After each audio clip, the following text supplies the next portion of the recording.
चलो, good evening friends. Okay, so today we have met here for the amendment lecture for May 2020. Okay, this amendment batch is also applicable for November 2020 also. Okay, why? Because these amendments are going to be applicable for the next attempt too. Okay, so May 2020 and November 2020 students can also get the amendments from here. Okay, you have got the notes in the physical form. Okay, for the students who are watching on the YouTube, okay, I have placed the link of my Telegram channel onto the description box. Okay, you can get the notes of this lecture from there. Okay, chalo. So first of all, for amendment batch, okay, we are looking at the amendments of corporate law. Okay, now we have to first look at that from where the amendments has actually came. If I take May 2020, so the amendments for 6 months, that is from 1st of May 2019, okay, to 31st of October 2019. So whatever amendments are there for this period, these are applicable for May 2020 attempt. Okay, and if I talk about November 19, so the amendments before the 1st of May, okay, that is up to 30th of April 2019 and 6 months before, those amendments are applicable. I have already told you in my group that you have to first watch the previous amendment lecture and then come here. Okay, so amendments up to this period will be covered or has been actually covered up on the previous amendment lecture. Now those amendments are also applicable for our exam, and the amendments from this period is also applicable for our exam. Amendments from 1st of November 2019 will be applicable to November 2020. Also the amendments from this period. So we are not talking about the November 2020 because yet the amendments are to come to get applicable in November 2020. So for May 2020, the amendments of November 19 as well as the amendments of May 2020, that is for 1st May 2019 to 31st of October 2019, इस period के जितने भी amendments है वो amendments आपको लागू है. So 2 lectures, this lecture and previous lecture you have to go through thoroughly. Okay, चलो, सो ये हो गया अमेंडमेंट्स आए कहाँ से और कौन से पीरियड के आए हुए हैं. ठीक है ना. Now as we know that the Companies Act 2013, okay, was actually applicable from 30th August 2013. Okay, so for 2 or 3 times the act actually has been amended. Okay, you already know. In my previous lecture also I have discussed about it. Okay, so firstly the act was amended at 2015, okay, by Companies Amendment Act 2015. So first time after the act gets applicable, it has got amended on 2015 by Amendment Act 2015. Again for the second time it has got amended in 2017 by Companies Amendment Act 2017. Okay, so 2015 और 2017 दोनों year में ये act amend हुआ by companies amendment act. अब इसको ready कैसे किया जाता है? Companies act 2013 plus red with companies amendment act 2015. Yes or no? Now this is the third time that we are amending the Companies Act. Okay, the year is 2018. Okay, but in 2018 third time the act got amended, but not by Companies Amendment Act. Act से amend नहीं हुआ, इसके लिए ordinance लाया गया. क्या लाया गया? Ordinance. Now what do mean ordinance? Ordinance और एक्ट में क्या फर्क है ये समझना जरूरी है. अगर किसी ऑर्डिनेंस को एक्ट बनना या फिर किसी बिल को, वी हैव सीन बिल मतलब क्या? जो ड्राफ्टिंग किया जाता है. हमने पहले लेक्चर पे देखा था कि कोई तो उसको लिखता है, फिर वो बिल बनता है, फिर बिल को 2 हाउसेस पार्लियामेंट के, लोकसभा एंड राज्यसभा में उसको क्या किया जाता है? पारित किया जाता है. उसके बाद ही वो एक्ट बनता है. लेकिन ये लोकसभा राज्यसभा मीटिंग मतलब उनका जो मीटिंग होता है, ओके, वो क्या बार बार नहीं होता है, साल में 4 बार ही वो मिलता है. और जो भी बिल है उसको उस सभा में प्रेजेंट किया जाता है और फिर इसको पारित किया जाता है. लेकिन अगर मान लो इमरजेंसी में अगर हमको कुछ अमेंडमेंट लेके आने हैं तो we have to wait till the gathering of parliament, that is Lok Sabha and Rajya Sabha. तो उसको उस चीज को, यानी कि ये जो लैक्यूना है, मतलब उस हमको रुकना नहीं है अभी उस समय तक, तो उसके लिए हमने क्या करते हैं, हम ऑर्डिनेंस पास करते हैं। अब ये ऑर्डिनेंस पास कैसे होता है? By the signature of president. हम लोग क्या करते हैं, प्रेसिडेंट का सिग्नेचर लेते हैं और वो बिल पारित कर देते हैं, मतलब वो लागू कर देते हैं लगेज। उसके लिए हमको लोकसभा राज्यसभा सदन में आने की जरूरत नहीं है, उनका गैदरिंग जरूरी नहीं है। उसके आने से पहले ही हम लोग क्या कर सकते हैं, उसको पारित कर सकते हैं, उसको लागू कर सकते हैं by only the signature of the president. तो ये ऑर्डिनेंस जो है वो अपने प्रेसिडेंट जी के सिग्नेचर से क्या हुआ, लागू हो गया। सर क्या फिर ये ऑर्डिनेंस ही रहता है क्या? नहीं, ये ऑर्डिनेंस नहीं रहता है। जब नेक्स्ट टाइम, मतलब मान लो मैंने आज ये ऑर्डिनेंस पास किया प्रेसिडेंट के सिग्नेचर से, तो लगेज नेक्स्टली जब लोकसभा राज्यसभा आएंगे सदन में, तो क्या किया जाएगा, उसको उसमें पारित किया जाएगा। लेकिन इसके साथ बहुत हादसे हो गए, मतलब ये जो ऑर्डिनेंस 2018 है ना, उसके साथ बहुत ही हादसे हो गए। पहले तो 2018 में क्या हुआ, इसको प्रेसिडेंट के सिग्नेचर से पारित किया गया, ठीक है, ओके। नेक्स्ट, ये जो 2018 का ऑर्डिनेंस था ना, उसका इफेक्टिव डेट था, इफेक्टिव डेट यानी कौन से डेट से ये लागू हुआ? ये लागू हुआ 2 नवंबर 2018 से। लेकिन नेक्स्ट टाइम जब लोकसभा राज्यसभा आए ना सदन में, तो ये पास नहीं हुआ, कुछ टेक्निकल रीजंस की वजह से ये पास नहीं हुआ। अब ये पास नहीं हुआ तो मतलब अवगढ़ हो गया। अभी पास नहीं हुआ तो 2018, मतलब कि 2 नवंबर 2018 से जब ये लागू हुआ था, और मान लो कि कुछ जैन में अगर ये लोकसभा राज्यसभा आई थी और अगर उसमें पारित नहीं हुआ, तो ये 3 महीने के लिए अमेंडेड प्रोविजन से जो भी कंपनी चली थी ना, वो तो इलीगल होगी। मतलब कि वो जो अमेंडमेंट्स थे उनका तो कुछ इज्जत ही नहीं रहा। समझ पा रहे हो ना मेरी बात को? उस पीरियड के लिए उसकी कुछ इज्जत ही नहीं रही। तो इसके लिए, इस चीज को मिटाने के लिए उन्होंने क्या किया, अगेन एक सेकेंड ऑर्डिनेंस पास किया, यानी कि companies ordinance, companies amendment ordinance बोलते हैं उसको, कंपनीज अमेंडमेंट ऑर्डिनेंस, ओके, जो नेक्स्ट यानी कि 2019 में उसको पारित किया गया, ठीक है ना। यानी कि 2019 में क्या हुआ, एक नया ऑर्डिनेंस पास किया गया, ठीक है।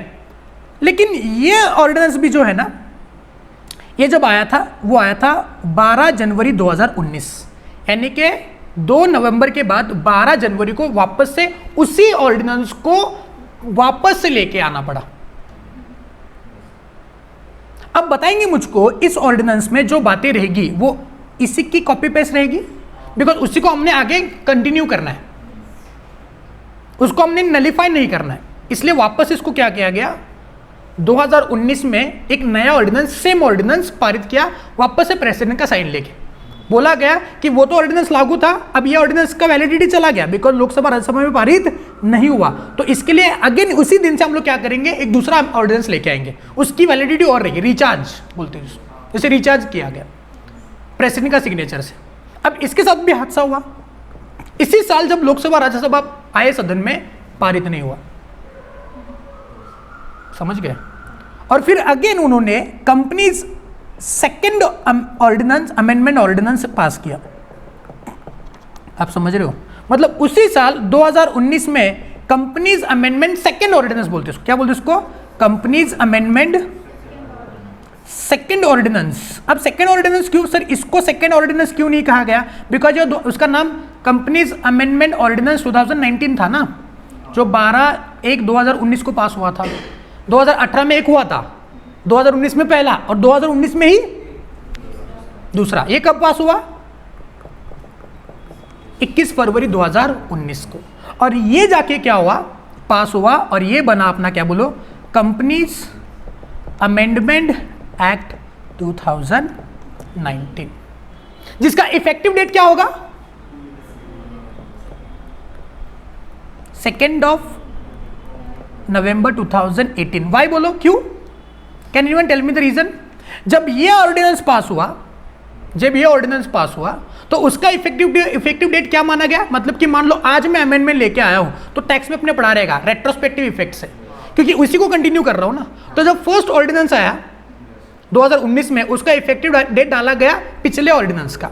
जब 2019 में सेकेंड ऑर्डिनेंस आया, उसका भी इफेक्टिव डेट पहले 2018 का ऑर्डिनेंस का डेट था। और जब ये सेकेंड ऑर्डिनेंस का एक्ट बना, यानी कि लोकसभा राज्यसभा में वो पारित हुआ, उसका भी इफेक्टिव डेट क्या डाला गया, 2000, यानी कि 2 नवंबर 2018 के बाद जो भी चीजें हुई है उस ऑर्डिनेंस के तहत, वो अभी एक्ट के मुताबिक उसी डेट से लागू हो गई। ओके, तो ये जो हम लोग अमेंडमेंट अभी पढ़ रहे हैं ना, वो इसी अमेंडमेंट एक्ट के मुताबिक पढ़ रहे हैं, यही मैंने समझाना था। क्लियर है? मतलब सोर्स क्या है, ये अमेंडमेंट आए कैसे है, वो भी तो समझना जरूरी है ना। ठीक है, तो 2 नवंबर 2018 के इफेक्टिव डेट से कंपनीज अमेंडमेंट एक्ट 2019 आया। लोगों को कंफ्यूजन हो सकता है कि अमेंडमेंट एक्ट 2019 के साल में है तो उसका इफेक्टिव डेट 2 नवंबर 2018 क्यों है? तो क्यों है, उसका रीजन ये है, समझे। तो ऑर्डिनेंस, 3 ऑर्डिनेंस पास होके जो फाइनल ऑर्डिनेंस जो था, जो 21 फरवरी 2019 वाला था, उसको क्या किया गया, लोकसभा राज्यसभा में पारित किया गया और उसी को बनाया गया क्या, कंपनीज अमेंडमेंट एक्ट 2019। तो टेक्निकली देखा जाए, मोटा मोटी देखा जाए तो 3 बार अपना एक्ट अमेंड हुआ है, 2015 में, 2017 में और 2019 में। Companies amendment act 2015, companies amendment act 2017 and companies amendment act 2019। तो कंपनी एक्ट पढ़ रहे हैं तो हमको इसका हिस्ट्री वगैरह भी जानना जरूरी है कि किस प्रकार से एक्ट अमेंड होते हैं। जैसे एक्ट को बनाने का तरीका होता है, वैसे अमेंडमेंट एक्ट को बनाने का भी तरीका, जैसे एक्ट को बनाने के लिए ड्राफ्टिंग बिल वगैरह होता है ना, और तो वैसे ही अमेंडमेंट को बनाने का भी यही तरीका होता है, उसको लोकसभा राज्यसभा में प्रेजेंट करना पड़ता है। तो ये उसका प्रोसेस था जो अभी हम लोग अमेंडमेंट पढ़ रहे हैं। ओके, अब ये जो अमेंडमेंट, ये जो एक्ट पास हुआ ना, ओके, वो उसका डेट था 31 जुलाई 2019। इसमें सेम बातें जो ये ऑर्डिनेंस पास हुआ था, सेम बातें थी, उसमें एडिशनली कुछ न्यू सेक्शंस भी ऐड किए, ठीक है ना, साथ साथ कुछ एडिशनल सेक्शंस भी थे। जो ऑर्डिनेंस पहला था वो ऑर्डिनेंस सेम का सेम कॉपी पेज था, साथ साथ एक नए सेक्शन, मतलब इस 2 साल के दौरान कुछ नए सेक्शंस भी उनको इनकॉर्पोरेट करना जरूरी समझा, तो जो नए सेक्शंस थे वो भी इसमें ऐड हो गए। ठीक है, ओके ओके। और इसका फोर्सिंग डेट जो था वो था 15 अगस्त 2019, मतलब इस दिन से वो आगे लागू हो गया, लेकिन इफेक्टिव डेट तो 2 नवंबर 2018 ही था, समझे। ओके, तो ये था उसका प्रोसेस। तो without wasting the time, okay, will start with the amendment directly. If you come to the first page of the amendment, okay, कुछ लिमिटेड अमेंडमेंट्स है, ज़्यादा कुछ दिमाग फोड़ी अमेंडमेंट्स नहीं है। ठीक है, तो फर्स्ट अमेंडमेंट आपका आएगा चैप्टर जिसका नाम है इनकॉर्पोरेशन एंड मैटर्स इंसिडेंटल देयरटो। जो प्रिलिमिनरी चैप्टर था उसमें कुछ अमेंडमेंट नहीं है। अब ये भी अमेंडमेंट है ना, उतना बड़ा अमेंडमेंट नहीं है, आपको 2-3 पन्ने पे अमेंडमेंट दिखेंगे, लेकिन इतने बड़े अमेंडमेंट नहीं है। ओके, अब अमेंडमेंट किस में हुआ, अमेंडमेंट हुए रूल्स में, एक्ट में अमेंडमेंट नहीं हुआ है, किस में अमेंडमेंट हुआ है, रूल्स में अमेंडमेंट्स हुए। अब कौन सा रूल, रूल नंबर 8 में अमेंडमेंट हुआ, कौन से रूल में, रूल नंबर 8 में अमेंडमेंट। अब यू माइट हैव रिमेंबर्ड, आपको पता रहेगा शायद से, कि जब कंपनी का नाम रिजर्व करने की जरूरत होती है तो उस टाइम पे कुछ रूल्स हमको फॉलो करने पड़ते थे कि उस कंपनी का नाम आइडेंटिकल नहीं होना चाहिए, अनडिजायरेबल नहीं होना चाहिए, है ना, वो रजिस्टर्ड ट्रेडमार्क के जैसे नहीं होने चाहिए, या फिर वैसे भी नहीं होने चाहिए जिसका ट्रेडमार्क रजिस्टर के प्रोसेस में है। अब वो रूल नंबर 8 में बोला जाता था, कौन से रूल में, रूल नंबर 8 में। तो उसी रूल को उन्होंने 3 पार्ट में डिवाइड किया है। रूल नंबर 8, ओके, ये रहा रूल नंबर 8। नेक्स्ट रूल है अपना 8A जो अनडिजायरेबल नेम्स का है, ठीक है, और नेक्स्ट है रूल नंबर 8B, ओके, जिसके लिए गवर्नमेंट की परमिशन हमको लेनी पड़ती है। अगर देख पाओगे तो ये रूल नंबर 8B दिख रहा है आपको पेज नंबर 7 पे। Okay, so rule 8A and rule 8B कुछ ज़्यादा नहीं किया है या फिर कुछ बड़ा भी नहीं किया है, बस उसी रूल को उन्होंने क्या किया है, 3 पार्ट में डिवाइड किया है। So if I say that rule 8 के अमेंडमेंट्स क्या है, तो आप बोलोगे कि रूल 8 वैसा का वैसा है, बस उन्होंने क्या किया है, रूल 8 को rule 8A and rule 8B इस प्रकार से डिवाइड किया है। और साथ साथ क्या किया, इसमें कुछ इलस्ट्रेशंस भी डाले।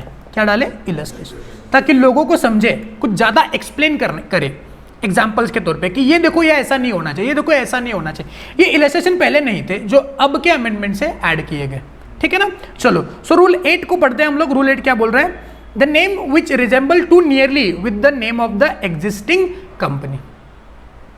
ओके, मतलब कि आइडेंटिकल नेम के बारे में बात कर रहे हैं। सेम ए रूल 8 की बात है, 3 पार्ट में डिवाइडेड है, और रूल 8 में वो बोल रहे हैं कि आइडेंटिकल नाम नहीं होने चाहिए, ठीक है।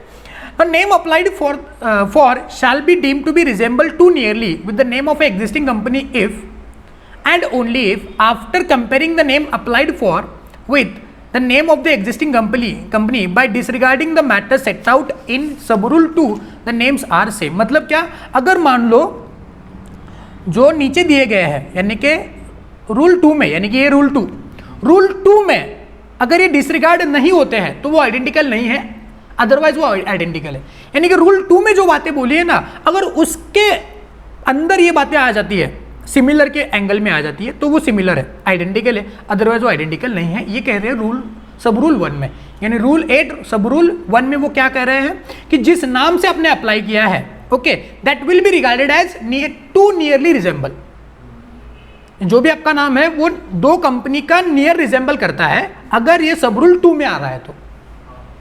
समझे? तो सब रूल 2 में क्या बोल रहे हैं, देखो, the following matters are to be disregarded while comparing the names under sub rule 1। यानी कि नीचे दिए गए पॉइंट्स क्या होंगे, दोनों को आइडेंटिकल माना जाएगा अगर वो इसके अंदर आते हैं तो। जो भी नीचे बातें बोली है वो आइडेंटिकल है, इसको छोड़ के अगर आएगा तो आइडेंटिकल नहीं है, ऐसा बोल रहे हैं।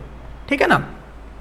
The words like private limited, private P, OPC private limited, IFC company, IFC private limited, producer limited, limited unlimited, limited LLP, limited liability partnership company, and company, and company, company company company, corporation corporation corporation corporation और group.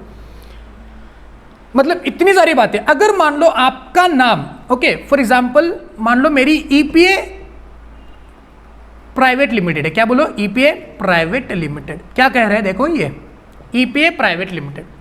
और अगर कोई दूसरा बंदा बस EPA limited करके apply करना चाहता है, एक्सप्लेन किया बस, ये पहले भी था, अब बस एक्सप्लेन कर रहे हैं ज्यादा इलस्ट्रेशन से। अगर मान लो ऑलरेडी मेरा ईपीए प्राइवेट लिमिटेड है और कोई दूसरा बंदा ईपीए लिमिटेड करके अप्लाई करना चाहता है, तो आपका नाम अलग अलग है ऐसा हम लोग नहीं मानेंगे, आपका नाम एक ही ऐसा मानेंगे। और दूसरा बंदा जो ईपीए लिमिटेड करके अप्लाई करना चाहते हैं उसको ईपीए नाम नहीं मिलेगा। अगर आपके नाम में बस प्राइवेट लिमिटेड का डिफरेंस है, ये बोल रहे ना प्राइवेट लिमिटेड, या फिर ये पी का, या फिर ओपीसी का, ओके, फॉर एग्जांपल मान लो अपना ईपीए ओपीसी प्राइवेट लिमिटेड है, गेटिंग माय पॉइंट, और किसी और का ईपीए लिमिटेड करके अप्लाई करना चाहता है, नाम फर्क किसका है, या फिर ईपीए प्राइवेट लिमिटेड करके अप्लाई करना चाहता है, फर्क किसका है, ओपीसी का बस, तो वो फर्क नहीं है, वो सेम ही माना जाएगा। और आपको ईपीए प्राइवेट लिमिटेड करके अप्लाई करने को हम लोग नहीं देंगे, ये कह रहे हैं। ये जो पॉइंट है ना, वो आपको एमसीक्यू में पूछे जा सकते कि कौन सा फर्क है, कौन सा फर्क नहीं है। देखा जाए तो फर्क है, इसका ओपीसी है, इसका प्राइवेट लिमिटेड है, लेकिन ये हम लोग एक ही मानेंगे, ऐसा कौन बोल रहा है, रूल नंबर 8 बोल रहा है। ठीक है ना? जो भी बातें यहाँ पे बोली है वही का उसी का फर्क है, तो वो फर्क नहीं है, हम लोग आइडेंटिकली मानेंगे। क्लियर है? नेक्स्ट है, अगर मान लो प्लूरल और singular form of words in one और बोथ नेम्स, प्लूरल है सिंगुलर है, फॉर एग्जांपल देखो उन्होंने इलस्ट्रेशन दिया, अब ये अच्छा काम किया, इलस्ट्रेशन देखिए, green technology limited is same as greens technology limited. यानी कि फर्क किसका है, प्लूरल एंड सिंगुलर का फर्क। तो किसी का नाम ग्रीन है, किसी का नाम ग्रीन्स है, तो वो सेम है। यानी मान लो पहले किसी का नाम ग्रीन टेक्नोलॉजी है और कोई और ग्रीन्स टेक्नोलॉजी लिमिटेड करके अप्लाई करना चाहता है, तो उसको अलाउ नहीं किया जाएगा। किसी का नाम प्रताप टेक्नोलॉजी है और कोई प्रताप टेक्नोलॉजी या प्रताप टेक्नोलॉजीज करके अप्लाई करना चाहता है, तो अप्लाई करने को नहीं देंगे, वो सेम ही मानेंगे, वो फर्क नहीं है। SM computers is not same as SMS computers limited. अब ये फर्क है, यानी कि किसी का नाम एसएम कंप्यूटर है और कोई एसएमएस कंप्यूटर्स करके अप्लाई करना चाहते हैं, तो वो सेम चलेगा। मतलब ये सिंगुलर प्लूरल नहीं है ना, एसएम का एसएमएस कैसे प्लूरल हो सकता है, वो अलग इस नाम है, तो ये हो सकता है। मतलब क्या हो सकता है, क्या नहीं हो सकता, ये आपने बोला। Okay, next, type and case of letter, spacing between the letters, punctuation mark, special character used in one और बोथ नेम्स। अगर ऐसा है तो वो भी फर्क नहीं है, वो सेम है। यानी कि ABC limited and A.B.C. Limited and A.B.C. Limited, ये अलग नहीं है, वो सेम है। या कोई ऐसा करेगा ना, हम लोग ईपी ऐसा लिखते हैं ना, कोई ऐसा करेगा E.P.A, वो अलग अलग नहीं है, वो सेम है। मतलब वो दूसरे कंपनी के साथ आइडेंटिकल होता है, तो हम लोग अलाउ नहीं करेंगे। ठीक है? Use of different tenses in one और बोथ। अब टेंसेस अलग अलग करके कोई अप्लाई कर सकता है। For example, Escan solution limited is same as extended solution limited, वो सेम है, अलग अलग नहीं है। Speak English solution limited is same as spoken English solution limited, ऐसे भी हो सकता है। अरे दुनिया में ऐसे बहुत सारे लोग हैं जो किसी के सिमिलर नामों से अप्लाई करते हैं, ठीक है ना, किसी का ब्रांड नेम इस्तेमाल करने के लिए, तो इसीलिए ये फर्क माना नहीं गया है, ठीक है ना। Next one, use of different phonetic spellings, for example Chemtech limited is same as Chemtech limited, is same as Chemtech limited, is same as Chemtech limited, is same as Chemtech limited. अगर मान लो किसी का pronunciation same आ रहा है, phonetic same नजर आ रहा है, तो वो भी सेम है, यानी कि लोग तो बोल के ना कंपनी का नाम लेते हैं रे। तो केमटेक के बहुत सारे स्पेलिंग हो सकते हैं, अंग्रेजी तो आपको पता है, CH को भी क बोलते हैं, C को भी क बोलते हैं और K को भी कज बोलते हैं, तो वो सेम नहीं है, वो अलग अलग नहीं, सेम माना जाएगा। BK limited is same as BK limited, BK limited, BK limited, BK limited, BK limited, same है, अलग अलग नहीं है। आप बोलेंगे नहीं देखो ना सर ये फर्क है, ये भी फर्क है, नहीं, वो सेम माना जाएगा। क्लियर है। यूज ऑफ होस्ट नेम जैसे www और डोमेन एक्सटेंशन net.org, ES में पढ़ा ना हमने, .com वगैरह। Ultra solution limited is same as ultrasolutions.com, अरे सेम लग रहे हैं, देखो किसी ना किसी प्रकार से वो सेम लग रहे हैं मुझको, थोड़ा बहुत फर्क करने से वो फर्क नहीं है। Supreme ultra solution limited is not same as ultrasolutions.com limited, same नहीं है, ठीक है, अभी सेम है, वो अलग अलग नहीं है। In order of words in the name, Ravi builders and contractors limited is same as Ravi contractors and builders limited, इधर का उधर किया है तो सेम है ना भाई। Ravi builders and contractor limited is not same as Ravi Shankar builder, क्योंकि यहाँ पे नाम बदला ना, किसी का नाम रवि शंकर होता है, किसी का नाम रवि कुमार हो सकता है। अब मेरा नाम रवि कुमार है, मेरे बाप ने मेरा नाम रवि कुमार रखा है, तो मेरी क्या गलती है? आगे मान लो किसी का नाम मोहित है, ओके, और किसी का नाम मोहित कुमार है, हो सकता है ना, बहुत लोगों को देखा मैंने मोहित कुमार नाम है, तो मेरा नाम मोहित है, उसका नाम मोहित कुमार है, तो उसने मैंने मोहित प्राइवेट लिमिटेड रखा है, उसने मोहित कुमार प्राइवेट लिमिटेड रखा है, नाम तो अलग है ना बेटा, सेम नहीं हो सकता, तो ये अलग अलग है, ये सेम नहीं है, ठीक है। Use of definite and indefinite articles in one और बोथ नेम, यानी कि Conjel tours limited is same as a Conjel tours limited and the Conjel tours limited, a और द लिखाने से अलग अलग नहीं होता है। ईपी लिमिटेड दो ईपी लिमिटेड, सेम है। Isha industry limited is not same as Anisha industry limited, अभी अलग अलग है, अभी अनिशा, जब एन लगा है नाम अलग है, ठीक है, तो अलग अलग नाम लग रहा है तो हाँ allow. And is not an, समझे क्या, ये कोई द और अ जैसा नहीं है, वो अलग चीज है, ठीक है, ऐसा हो सकता है। Site variation in the spelling, spelling में से कुछ गलत, COLOR COLOUR, सेम है रे भाई, अलग अलग नहीं है, फोनेटिक सेम लग रहा है।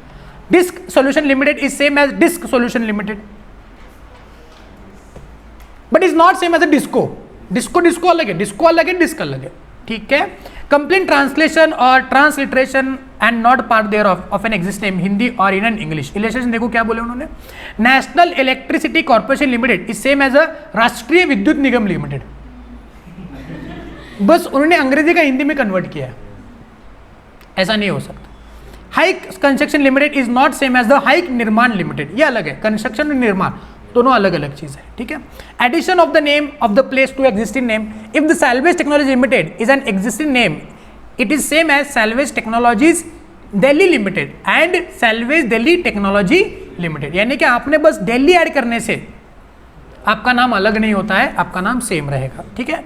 Retro pharmaceutical Ranchi limited is not same as retro pharmaceutical Chennai limited, यानी कि retro pharmaceuticals Ranchi limited is not same, अब ये सेम नहीं है as retro pharmaceutical Chennai limited. Why? Because दोनों अलग अलग जगह पे है। अगर यहाँ पे ये रांची नहीं रहता तो सेम रहता। देखो आपको इसमें आ सकता है, MCQ में आ सकता है, करेक्ट इनकरेक्ट में आ सकता है, ठीक है, ध्यान देंगे। Addition deletion modification numerals expression, thunder service limited is same as a thunder one service limited और one thunder service limited, same लग रहा है, यानी कि 1+ है ना। अगर मान लो किसी ने 1+ लिखा, 1+, किसी ने 1+ लिखा, चाइना वाले करते हैं ना, कोरोना के साथ ये भी करते हैं डुप्लीकेट। तो 1+ लिमिटेड है, किसी का 1+ प्राइवेट लिमिटेड है, भाई सेम है, अलग अलग नहीं है, क्लियर है। या फिर 1+ लिमिटेड, या फिर कोई ऐसा कर सकता है 1+ लिमिटेड, सेम है, अलग नहीं है। हाँ, 11 भी बोल सकते हैं, कुछ भी बोल सकते हैं, 1 बोल सकते हैं, सेम है, अलग अलग नहीं है, okay. 1 power equipment limited is not same as 1 power equipment limited, क्योंकि अलग अलग है, 111 है और ये 1 पावर इक्विपमेंट है। इफ 111 रिप्रेजेंट्स अ ब्रांड, यानी कि अगर ये 111 is a brand then one power equipment limited वो अलग नाम है, वो सेम नहीं है। ओके, ब्रांड नहीं हुआ तो सेम मानेंगे, ब्रांड नहीं हुआ तो सेम मानेंगे। ओके चलो, अब ये तो हो गया आइडेंटिकल नामों के बारे में। सो रूल 8 है, as I already told you कि ये रूल 8 जो है ये आइडेंटिकल नामों के बारे में बात कर रहा है, यस और नो? रूल 8 किसके बारे में बात कर रहा है? आइडेंटिकल। रूल 8 ये बात कर रहा है किसके बारे में? अनडिजायरेबल। ओके, एंड रूल 8 भी किसके बारे में बात कर रहा है? जिसमें आपको अप्रूवल लेने की जरूरत है, ठीक है ना, जिसमें अप्रूवल लेने की जरूरत है। तो अनडिजायरेबल नामों में सेम है, आपका नाम नेम एंड एम्बलेंस एक्ट में प्रोहिबिटेड नहीं होना चाहिए, जैसे कि कोई राष्ट्रीय एम्बलेम आप इस्तेमाल नहीं कर सकते, है ना, वो आपके नाम में नहीं आएगा, या फिर कोई राष्ट्रीय स्लोगन है आपका जय जवान जय किसान, है ना, तो वो आपके नाम में नहीं आएगा, ठीक है, ये अनडिजायरेबल है। नेम एंड एम्बलेम एक्ट में ये प्रोहिबिटेड है। उसके बाद ट्रेडमार्क रजिस्टर्ड है किसी का, तो उसका नाम आप इस्तेमाल नहीं कर सकते, या फिर किसी का ट्रेडमार्क रजिस्ट्रेशन के प्रोसेस में है उसका भी आप इस्तेमाल नहीं कर सकते अनलेस एंड अनटिल ट्रेडमार्क वाले ने आपको कंसेंट दिया। अगर मैं किसी के ट्रेडमार्क ओनर का कंसेंट लेता हूँ तो वो मुझको अप्लाई वो मुझको अलाउ कर सकता है, ठीक है। बाकी सारी बातें सेम है। ओके, एक बार रीड गो थ्रू कर लेंगे तो हो जाएगा काम, ठीक है ना। जो मैंने आपको नेक्स्ट 2-3 पन्ने पे दिए हैं एक बार उसको रीड कर लेना, ठीक है ना। कुछ अगर डाउट है तो मुझको डायरेक्टली कांटेक्ट करना, कुछ ज़्यादा नहीं है, एक बार रीड कर लेंगे तो हो जाएगा आपका। जैसे हमने आइडेंटिकल का किया, उसमें इलस्ट्रेशन ज़्यादा थे तो डिस्कस कर लिए मैंने। 8B अगेन ये कुछ पॉइंट्स है, ये कुछ वर्ड्स है जिसका अगर आपने अपने नाम में इंक्लूजन करना है तो आपको क्या करना पड़ेगा? अप्रूवल ऑफ सेंट्रल गवर्नमेंट लेना पड़ेगा। ये जो चार्ट दिया है उसको एक बार गो थ्रू कर लेना। जैसे for example prime minister, chief minister, forest corporation, panchayat, राष्ट्रपति, ऐसे अगर आपको नाम, प्रजापति, अगर आपको ऐसे नाम इस्तेमाल करने हैं then you have to get the approval of central government. Okay, जो से पर प्रजापति नहीं आएगा, इस्तेमाल कर सकते हैं, ठीक है। चलो, सो इनकॉर्पोरेशन का चैप्टर अपना हो गया, इतना ही अमेंडमेंट था। देखो कितना सिंपल अमेंडमेंट था, है ना। एक बार रीड करेंगे ढंग से तो हो जाएगा, एमसीक्यू में ही आ सकता है इसलिए इंपॉर्टेंट है। ओके चलो, सो नेक्स्ट अमेंडमेंट जो आपका आ रहा है वो आ रहा है चैप्टर जिसका नाम है prospectus and allotment of security. क्या बोलो? प्रोस्पेक्टस एंड क्या बोलो? Allotment of security. ओके, ध्यान देंगे। और एक बात मैं बोलूँ, क्या ये अमेंडमेंट आरटीपी में कवर नहीं है? ये जो अभी बात कर रहे हैं ना हम लोग, ये अमेंडमेंट आरटीपी में कवर नहीं है, हम लोग अलग से कवर कर रहे हैं इसको, ठीक है। चलो, कह क्या रहे देखो, we have seen in class that all the companies, okay, all the public companies, whether that company is listed company or unlisted company, okay, those company has to issue the securities in demat form only. We have seen, no, कि कोई भी listed हो unlisted हो, पहले listed company को लागू था कि कंपनी को डीमैट फॉर्म में, हमने कन्वर्जन देखा था, compulsory conversion of securities into demat format. Unlisted public company है तो ये दिन दूर नहीं है जहां पे प्राइवेट कंपनी को भी वो लोग क्या बोले, डीमैट फॉर्म में आपके सिक्योरिटीज को इशू करें। क्योंकि ये जो रूल आया ना, इस रूल के बाद मुझको ऐसा लग रहा है कि प्राइवेट कंपनी को भी कुछ दिनों में, अगले कुछ दिनों में डीमैट फॉर्म में सिक्योरिटीज को इशू करना मैंडेटरी कर देंगे। लेकिन अब तक तो पब्लिक कंपनी के लिए, वो पब्लिक कंपनी लिस्टेड है या अनलिस्टेड है, उन दोनों को क्या करना पड़ेगा? कंपलसरी डीमैट फॉर्म में कन्वर्ट करना, इशू करना पड़ेगा। अगर किसी के फिजिकल फॉर्म में अभी भी सिक्योरिटीज है तो उनको क्या करना पड़ेगा? कन्वर्ट करना पड़ेगा डीमैट फॉर्म में, ठीक है। तो लिस्टेड कंपनी को तो हो गया, we have seen that, but for the unlisted company they have said that you have to also issue the securities into the demat form. Okay, ये अमेंडमेंट आया है रूल नंबर 9A में, okay, जिसका effect 30 सितंबर 2019 था, ठीक है। अब for सब रूल 8, ओके, फॉर सब रूल 8 एक नया रूल सब्स्टिट्यूट किया गया, यानी कि सब रूल 8 जो पहला था ना वो निकल गया, अब उसकी जगह पे नया रूल आ गया। अब पुराना रूल क्या है वो देखने की जरूरत नहीं, डायरेक्टली हम लोग अमेंडेड पढ़ेंगे। अब ये सब रूल 8 क्या कह रहा है देखो, ठीक है ना, ये भी आपको एमसीक्यू में आ सकता है, इंपॉर्टेंट है एमसीक्यू में।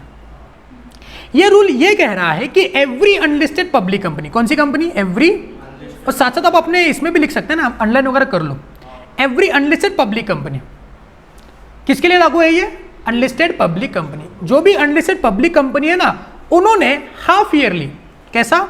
हाफ ईयर, यानी कि 1 अप्रैल के बाद 30 सितंबर, 1 अक्टूबर के बाद 31 मार्च, यानी कि 30 सितंबर और 31 मार्च के बाद एवरी हाफ ईयरली, साल में 2 बार 60 दिन के अंदर, यानी कि 30 सितंबर हो गया अगले 60 दिन के अंदर, 31 मार्च हो गया 60 दिन के अंदर। किसने करना है? ये पब्लिक कंपनी। क्या करना है? एक फॉर्म नंबर PAS 6 भरना है। क्या भरना है? Form number PAS 6। ओके, और कंग्रेचुलेशंस, मैं आपको काम दे रहा हूं, that has to be duly certified by chartered accountant in practice. यानी कि ये CA इन प्रैक्टिस का सिग्नेचर उस फॉर्म में होना चाहिए, या फिर CS इन प्रैक्टिस, हमारे जो कंपनी सेक्रेटरी भाई बहन है वो भी उसके ऊपर साइन कर सकते। लेकिन इस फॉर्म में लिखना क्या है सर? फॉर्म तो भर लेंगे PAS 6, लेकिन इसमें लिखना क्या है? इस फॉर्म में हमने लिखना है कि आपका कितना टोटल शेयर कैपिटल था और उस शेयर कैपिटल में से कितने सिक्योरिटीज ओके आपने डीमैट फॉर्म में कन्वर्ट कर लिए हैं और कितने फिजिकल फॉर्म में है। कुछ समझे क्या? एक्चुअली अपने पूरे डीमैट फॉर्म में कन्वर्ट करना है, लेकिन अभी भी अगर किसी के फिजिकल फॉर्म में सिक्योरिटी या फिर शेयर्स है तो वो कितने हैं वो अपने PAS 6 में भरना है। इससे क्या हो जाएगा? ROC को समझेगा, सेंट्रल गवर्नमेंट को समझेगा कि कौन सी ऐसी अनलिस्टेड पब्लिक कंपनी है जिसके शेयर्स अभी भी फिजिकल फॉर्म में है, जिसने डीमैट फॉर्म में कन्वर्ट नहीं किया, तो उसको नोटिस भेज देंगे। ठीक है, और वो कब करना है? साल में 2 बार, 6 मंथली, 6 महीने के बाद कितने दिन के अंदर? With in 60 days. ओके, ये आपको MCQ में आ सकता है या फिर डायरेक्टली आपके ऊपर सवाल भी पूछा जा सकता है। एक्चुअली ये मुझको एलिजिबल कैंडिडेट MCQ के लिए लग रहा है कि form number PAS has to be filled by dash dash company, तो you should write down unlisted public, every unlisted public company, और PAS has to be filed within dash dash number of days from the end of the 6 month, यानी कि 60 days, या फिर PAS 6 can be has to be filed every dash dash, you can get 6 half yearly. आपको बोलेंगे quarterly, half yearly, yearly, monthly बोलेंगे, तो आपने क्या लिखना है? Half yearly. कितने दिन के अंदर? 60 दिन के अंदर। हाफ ईयर खत्म होने के बाद 60 दिन के अंदर PAS 6 भरना है। किसने भरना है? एवरी अनलिस्टेड पब्लिक कंपनी ने भरना है। उसमें लिखेंगे क्या कि कितने शेयर्स डीमैट फॉर्म में है और कितने शेयर्स फिजिकल फॉर्म में है। ओके, अब 8 का 8A दूसरा एक रूल उसमें ऐड किया गया, the company shall immediately bring to the notice of the depositories any difference observe in its issued capital and capital held in the demonetised form. यानी कि अगर उसमें डिफरेंस है, यानी कि टोटल शेयर कैपिटल में से इतने डीमैट फॉर्म में और इतने, तो अगर उसमें डिफरेंस है तो कंपनी ने बोलना है कि देखो इतने अभी हमने ये करने हैं और हम लोग we are going to convert that into demat form. ये कंपनी ने ही बोलना है, किसमें? फॉर्म नंबर PAS 6 में ही भरना है। ठीक है, तो ये हो गया आपका प्रोस्पेक्टस में से पहला अमेंडमेंट जो रूल 9A में था। क्लियर है? छप गया दिमाग में? ओके, चलो आगे बढ़ते हैं। नेक्स्ट है सेक्शन नंबर 26। अब ये अमेंडमेंट कुछ ज़्यादा बड़ा नहीं है, ठीक है, लेकिन बड़ा प्यारा अमेंडमेंट है, मतलब मुझको बहुत अच्छा लगा ये अमेंडमेंट कि ये अमेंडमेंट है क्या। अब इस अमेंडमेंट से एक्चुअली देखा जाए तो वो लोग ROC की पावर को छीन रहे हैं। किसकी पावर को छीन रहे हैं? ROC की पावर को छीन रहे हैं। Okay, if I talk about the earlier provision of companies act, हमने देखा था कि कोई भी कंपनी ROC को प्रोस्पेक्टस देने से पहले उसको इशू नहीं कर सकती थी। आपको पहले ROC को देना है और उसमें वर्ड हुआ करता था registration. If you remember, you have to register the prospectus with the ROC, but अभी रजिस्ट्रेशन को छोड़ के उन्होंने ऐड किया वर्ड फाइलिंग। सर देना तो प्रोस्पेक्टस ही है ना, रजिस्टर बोलो या फाइलिंग बोलो, बात तो सेम है ना। लेकिन अगर मैं सेबी के रूल्स को पढ़ता हूं तो सेबी के रूल्स में ये लिखा है कि कंपनी ने पहले अपने प्रोस्पेक्टस को, किसको? प्रोस्पेक्टस को सेबी के साथ फाइल करना है। किसके साथ फाइल करना है? सेबी। यानी कि कंपनी ने प्रोस्पेक्टस पहले सेबी को देना है और सेबी अगले 30 दिन में उसके ऊपर अपने कमेंट्स लिख के कंपनी को वापस देता है और फिर कंपनी क्या करेगी? उसको ROC के पास रजिस्टर करेगी। क्या करेगी? ये पहला प्रोविजन था, यानी कि ओल्ड प्रोविजन। लेकिन अभी वो क्या बोल रहे पता है क्या? कि यहां से रजिस्टर वर्ड को हटा के हम लोग क्या लिखेंगे? फाइलिंग क्या लिखेंगे? फाइलिंग। इससे फर्क क्या हुआ कि अगर एक बार अपना प्रोस्पेक्टस सेबी के पास पहुंच जाता है, और सेबी के पास पहुंचाने के लिए आपकी कंपनी लिस्टेड होनी चाहिए, लेकिन अभी ये अनलिस्टेड कंपनी के ऊपर भी लागू हो चुका है। Getting my point?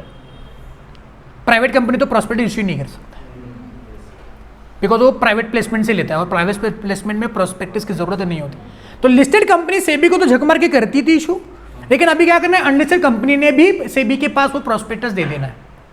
और सेबी क्या करेगा? इस प्रोस्पेक्टस में, प्रोस्पेक्टस को जो कंपनी ने उसको दिया है ना, उसको चेक करेगा और चेक करने के बाद अगर उसमें कुछ गलतियां है तो वो कमेंट करेगा ना, और कमेंट करके उसमें कुछ गलतियां अगर दिखती है उसको तो उसको करेक्ट करने का ऑर्डर पास करेगा। और जब सेबी से ये आया हुआ है, अब सेबी मतलब खतरनाक चीज है, वो ईच एंड एवरीथिंग चेक करता है, और अगर सेबी से चेक होके ये प्रोस्पेक्टस आया है तो आरओसी तुमने उसमें गलती ढूंढने की जरूरत, तुमने उसको चेक करने की जरूरत नहीं है।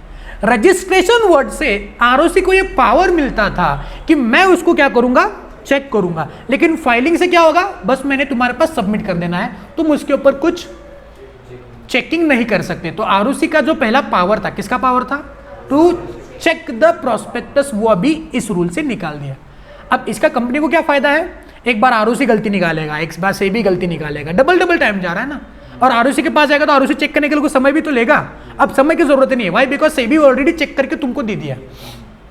तो लिस्टेड हो अनलिस्टेड हो, आपने पहले सेबी के पास देना है, ये सेबी के रूल से आता है, ये कंपनी के रूल से नहीं है। तो सेबी और कंपनी को दोनों को रीड करता हूं कंबाइन, तो मुझको ये समझता है कि पहले सेबी के पास प्रॉस्पेक्टस जाएगा, वो चेक करेगा, और वही चेक होके आया हुआ अगर गलती है तो सेबी उधर की उधर करेक्ट करने के लिए बोलेगा, और करेक्ट होके कंपनी के पास आएगा, और कंपनी उसको क्या करेगी, आरओसी के पास उसको फाइल करेगी, रजिस्टर नहीं करेगी।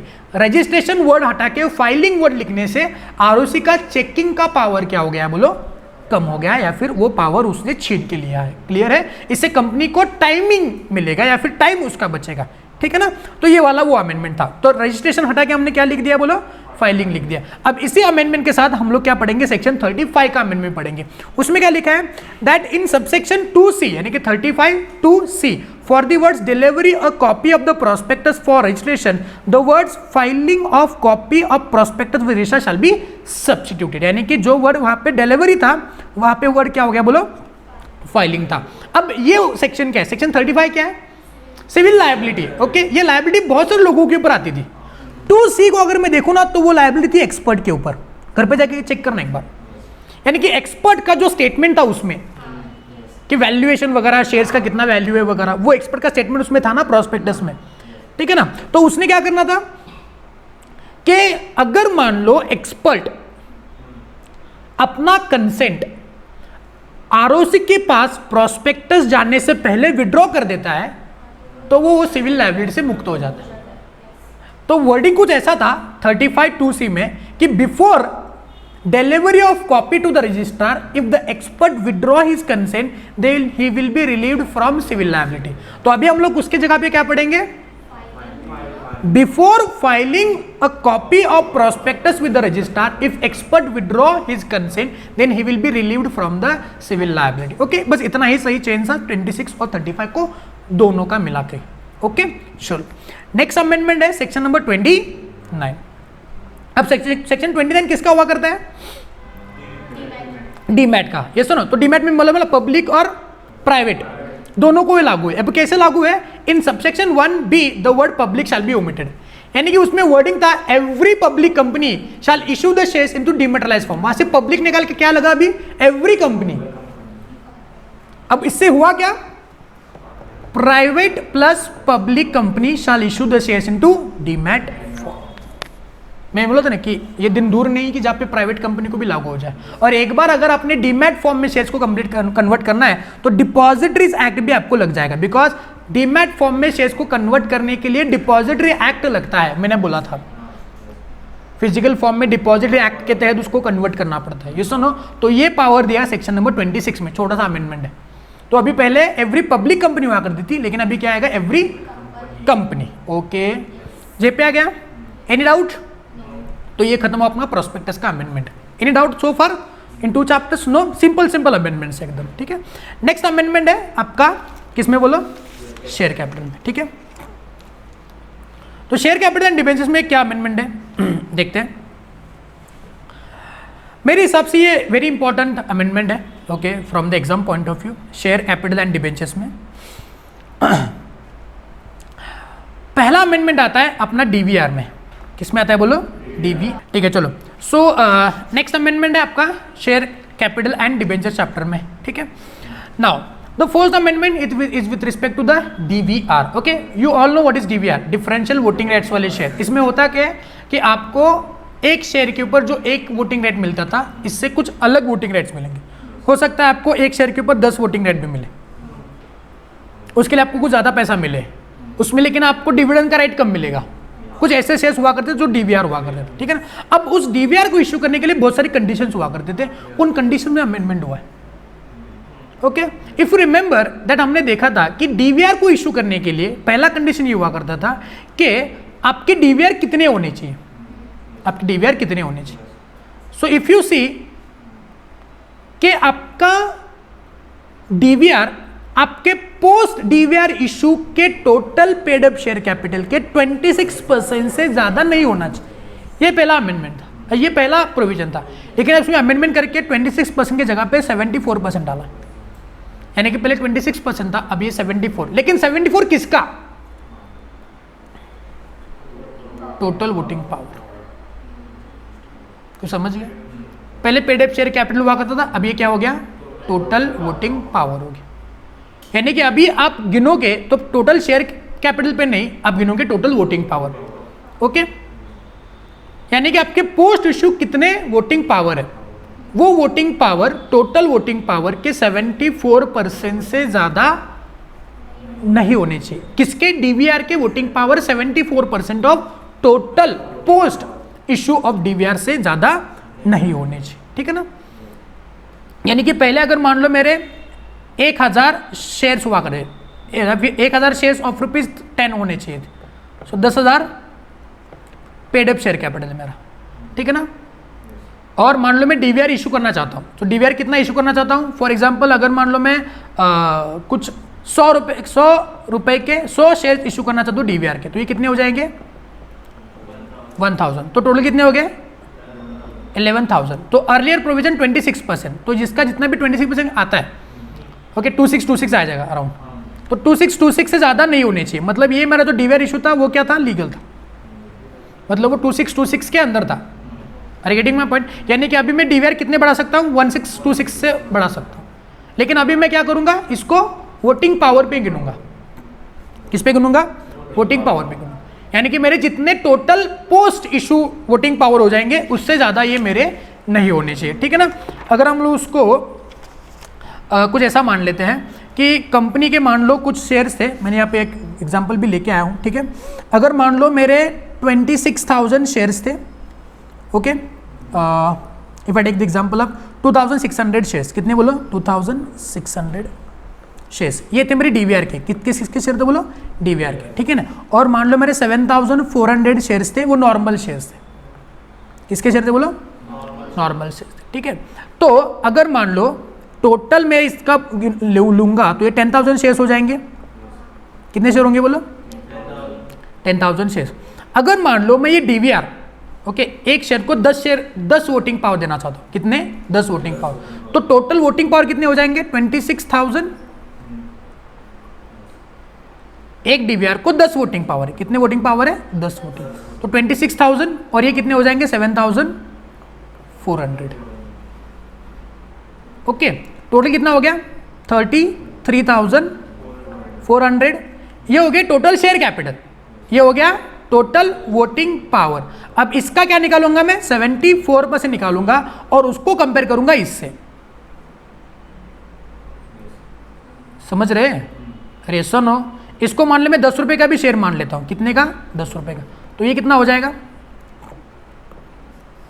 ये डीवीआर और ये नॉर्मल, ये 26,000 और ये 74,000। ओके, ये हो गए कितने? 1 लाख। ये सुनो, प्रीवियसली कितना हुआ करता था? 26% हुआ करता था। अब ये कितना हो गया?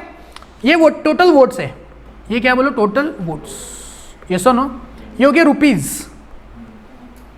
सो 1 लाख का 26% पहले हुआ करता, लेकिन अब ये क्या बोलूंगा? 1 लाख का 74% से ज्यादा नहीं होना चाहिए। लेकिन ये 74% किसका होना चाहिए था? Not total paid up share capital but about the total voting power.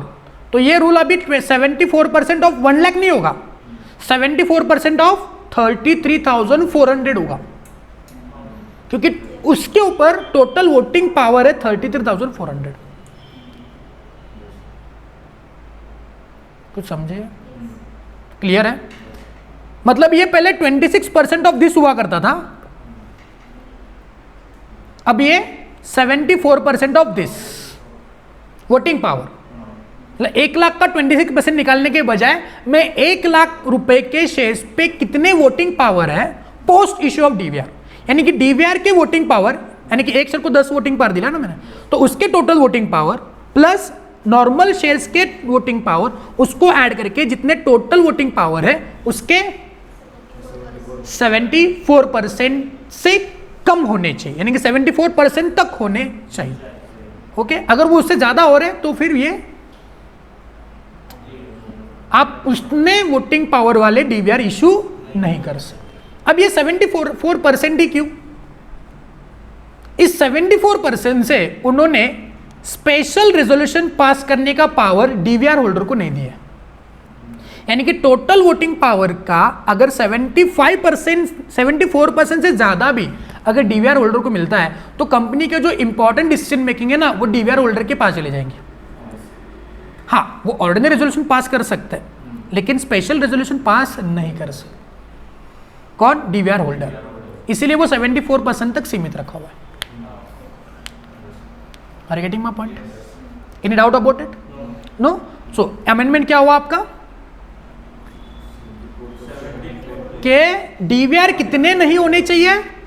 Total voting power जो कि पोस्ट इशू है, डीवीआर के वोटिंग पावर ऐड करके नॉर्मल शेयर्स के वोटिंग पावर में डीवीआर के वोटिंग पावर को ऐड करके टोटल वोटिंग पावर जितने हैं उसके 74% से ज्यादा आपके डीवीआर नहीं होने चाहिए।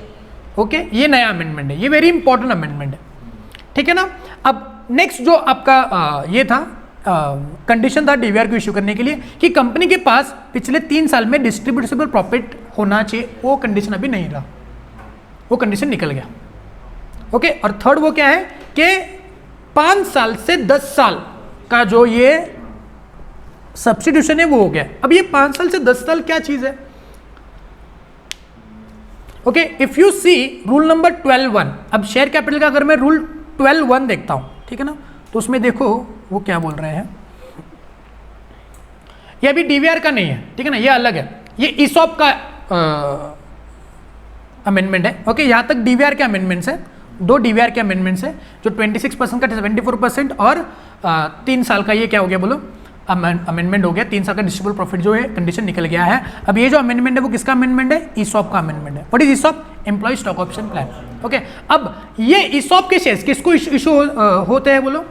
एम्प्लॉयज को। तो एम्प्लॉय की डेफिनेशन में अमेंडमेंट हुआ, वो कह रहे कि ये एम्प्लॉय है, ये एम्प्लॉय नहीं है, वो एम्प्लॉय है, वगैरह वगैरह वगैरह, ठीक है ना। अब उसमें एक था कि अगर वो कंपनी का डायरेक्टर है या फिर वो कंपनी के डायरेक्टर और रिलेटिव को वो दोनों ने मिलके अगर कंपनी के 10% से ज्यादा शेयर्स को होल्ड किया है तो उसको ईसॉप नहीं इशू होते हैं। कंडीशन को घर पे जाके ढंग से देखना। अगर वो कंपनी का डायरेक्टर है और वो एम्प्लॉय भी है, सॉरी वो कंपनी का एम्प्लॉय है और कंपनी का प्रमोटर है, एम्प्लॉय भी है और प्रमोटर भी है, तो उसको ईसॉप इशू नहीं किया जाएगा।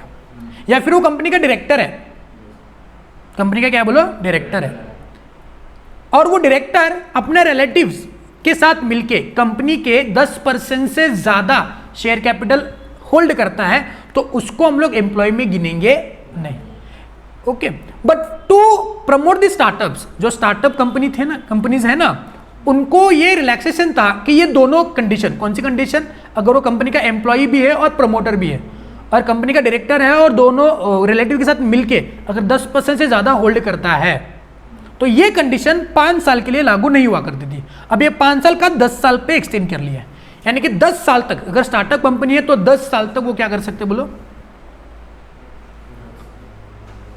उन लोगों को भी ईसॉप इशू कर सकते हैं। कौन सी कंपनी? यानी कि अगर आपकी कंपनी स्टार्टअप कंपनी है तो वो अपने एम्प्लॉय जो उसका प्रमोटर है, या मतलब कंपनी का प्रमोटर भी था और अब कंपनी का एम्प्लॉय भी है, और कोई डायरेक्टर जो रिलेटिव के साथ मिलके 10% या फिर उससे ज्यादा का शेयर कैपिटल होल्ड करता है उस कंपनी का, उसको भी ये कंपनी 10 साल तक ईसॉप इशू कर सकती है, जो नॉर्मल कंपनी नहीं कर सकती। पहले ये 5 साल हुआ करता था, अब ये कितना है बोलो? 10 साल है। क्लियर है? तो ये 3 पहले amendment share capital and debentures में, पहले 2 जो अमेंडमेंट है वो डीवीआर के बारे में है, जिसका 26 का 74 हो गया, लेकिन वो वोटिंग राइट्स पे हुआ था। और दूसरा हुआ था कंडीशन जो 3 साल का प्रॉफिट आपके पास होना चाहिए, वो कंडीशन अभी मतलब आपके पास डिस्ट्रीब्यूटेड प्रॉफिट है नहीं भी है, in that case also you can issue DVR. Next amendment हुआ था जो एम्प्लॉय के डेफिनेशन में था, मतलब किसी कंपनी, कोई स्टार्टअप कंपनी है, अगर उसका कोई एम्प्लॉय प्रमोटर है या फिर उसका कोई डायरेक्टर जिसने अपने रिलेटिव के साथ मिलके या फिर खुद इंडिविजुअली 10% से ऊपर का शेयर कैपिटल उसी कंपनी में होल्ड किया है, तो उसको भी वो स्टार्टअप कंपनी ESOP इशू कर सकती थी 5 साल तक, लेकिन अभी वो 5 साल से कंडीशन एक्सटेंड होके 10 साल हो गए, 10 साल तक इशू हो सकता है। ओके, नेक्स्ट अमेंडमेंट रूल 18(7) में अमेंडमेंट हुआ है, ठीक है ना, ये भी वेरी इंपॉर्टेंट है, मार्केट इज इंपॉर्टेंट। ओके, ये आपके स्टडी मटेरियल में कवर नहीं है एक्चुअली। अमेंडमेंट हुआ है DRR में, किसमें अमेंडमेंट हुआ आप लोग? DRR में, ठीक है। अब इसको अगर आप देखोगे ना तो आपका दिमाग घूम जाएगा, इसलिए हम उसको पढ़ेंगे नहीं, डायरेक्टली मैं जो बोलूंगा उतना ही याद रखेंगे। आपको याद है DRR? What is DRR? Debenture redemption reserve. जो आपने अब तक पढ़ा है ना उसको भूल जाएंगे, उसके जगह पे नया अमेंडमेंट आया, पूरा का पूरा रूल वो अभी जो अब तक जो पढ़ा है ना आपने उसको भूल जाएंगे, अब जो अमेंडमेंट है वही पढ़ेंगे, ठीक है। सो DRR हम बोलते हैं उसको डिबेंचर रिडम्पशन रिजर्व, जो डिबेंचर इशू करने के बाद हमको बनाना पड़ता है। Why? To use that amount in case of repayment और redemption of the debentures. Okay, तो इसको दो पार्ट में डिवाइड करेंगे हम लोग। एक तो एप्लीकेबिलिटी, यानी कि किन किन कंपनियों को ये एप्लीकेबल है और कौन सी कंपनी को ये एप्लीकेबल नहीं, मतलब कौन सी कंपनी को DRR एप्लीकेबल नहीं है, ठीक है। कौन सी कंपनी को ये DRR एप्लीकेबल नहीं है उसको पहले हम लोग पढ़ते हैं, ठीक है ना। तो ऐसी कौन सी कंपनी है जिसको DRR एप्लीकेबल नहीं है? तो पहले तो हम लोग ये लिखेंगे कि all India financial institutions and banking company किसको एप्लीकेबल नहीं है। जो मैं अभी लिख के दे रहा हूँ ना वही याद करना, बाकी कुछ याद करने की जरूरत नहीं है। रूल को पढ़ोगे ना दिमाग घूम जाएगा, मैंने समरी फॉर्म में उसका चार्ट बनाया है, उसको याद रखेंगे। तो पहला जो कंपनी है जिसको एप्लीकेबल नहीं है वो है all India financial institutions and banking company. कौन सी कंपनी बोलो? Banking company.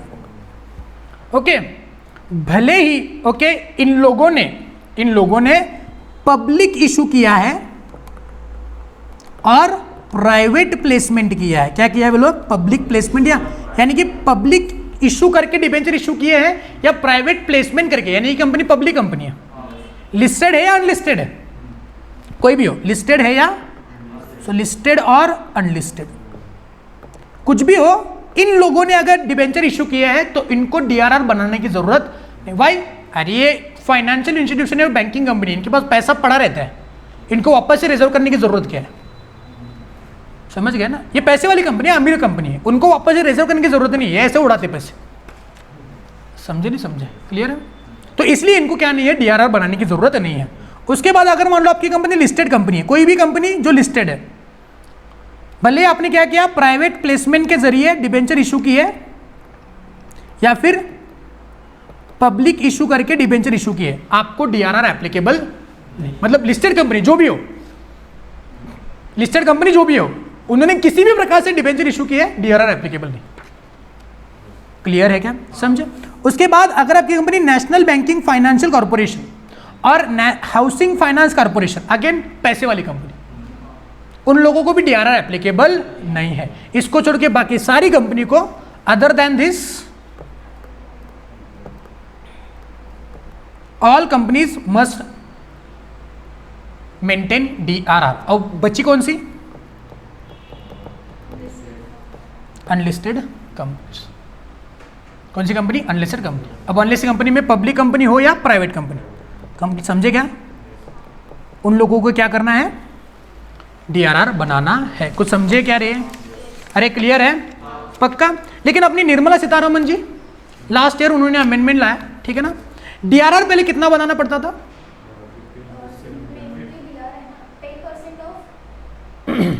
मतलब हमने अमेंडमेंट ही सीखा है, पहले वो 25% हुआ करता था। Okay, yes. अब उसको उन्होंने रिड्यूस करके कितना DRR बनाना है? DRR हम लोग बनाएंगे ओनली 10% ऑफ किसका? Of outstanding debentures maturing 31 March of next year.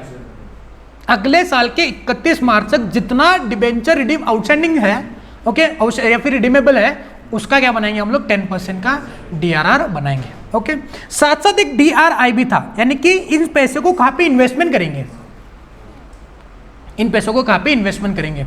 Okay, तो वो इन्वेस्टमेंट है कितना बोलो, 15% ऑफ आउटस्टैंडिंग डिबेंचर। अब मैं थोड़ा सा कंफ्यूजन में आ गया कि अगर रिजर्व 10% रखना है तो इन्वेस्टमेंट 15% कैसा करें, मतलब जितना 10% निकाला है ना उसमें से 15% इन्वेस्ट करो बोल रहे। ये थोड़ा सा हल्का सा कंफ्यूजन है यहाँ पे, ठीक है ना। इन्वेस्टमेंट क्या है, आप कौन कौन सी जगह पे उसको इन्वेस्ट कर सकते हैं, यानी कि जो पैसा हमने रिजर्व करके रखा है ना उसमें से कुछ हमने क्या करना है, उसको इन्वेस्ट करना है किसी और जगह पे जाके, जब जरूरत पड़े उस इन्वेस्टमेंट को बेच के हम लोग पैसा डिबेंचर होल्डर्स को दे दें। तो DRR 10% बोलते हैं और इन्वेस्टमेंट कितना करने को बोल रहे हैं, 15%। सो 10% रिजर्व करो और 15% इन्वेस्ट करो। अब कहाँ से लाएंगे 15%, ये थोड़ा सा हल्का सा कंफ्यूजन है, यानी कि हमने 10% निकालना है, मान लो 100 रुपये के डिबेंचर है तो 10 रुपये बाजू में निकालो और 15 रुपये इन्वेस्ट करो, ऐसा बोल रहे हैं। अभी 5 रुपये एडिशनली इन्वेस्ट करना है या कैसे करना है, नॉट क्लैरिफाइड। तो ये थोड़ा सा हल्का सा कंफ्यूजन है, कुछ समझे, अरे पक्का। ओके, तो ये था क्या बोलो अपना DRR का एप्लीकेबिलिटी और कितना इन्वेस्टमेंट करना है। तो 10% है और DRI यानी कि डिबेंचर रिडम्पशन इन्वेस्टमेंट कितना है, 15%। ओके, ये अमेंडमेंट है, ये अमेंडमेंट ही हमने सीखा है ऑलरेडी। ओके, लेकिन ये अमेंडमेंट के उस इसमें आया था, ड्यूरेशन में आया था, तो एक बार हमने उसको डिस्कस कर लिया। ओके,